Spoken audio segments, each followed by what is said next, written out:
गोविंद सिंह जी के साहिबजादों के बलिदान दिवस के उपलक्ष्य में यहाँ पर मथुरा के गुरुद्वारा में एक कार्यक्रम आयोजित किया जा रहा है।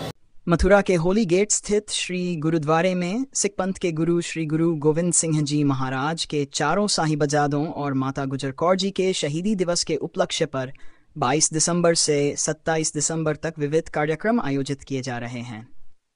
वहीं रोजाना दूध का वितरण भी किया जा रहा है। स्थानीय लोग मीठे दूध को चखकर साहिबजादों के प्रति श्रद्धा व्यक्त कर रहे हैं। गुरुद्वारे में नित नेम के पाठ और कीर्तन के साथ ही श्री गुरु ग्रंथ साहिब के जयकारे लगाए जा रहे हैं। मथुरा के गुरुद्वारे में जो आज क्या कार्यक्रम हो रहा है, बताइए आप। ये श्री गुरु गोविंद सिंह जी के साथ जो वो हुआ था उसके ऊपर 22 से लेकर के और आज 28 तक शाम को डेली गुरुद्वारा में अभी दूध का प्रसाद दिया जाए संगत के लिए, उनके लिए सब लोग आकर अपना पूरा करें और प्रसाद पाने की। 22 दिसंबर से 27 दिसंबर तक विविध कार्यक्रम आयोजित किए जा रहे हैं।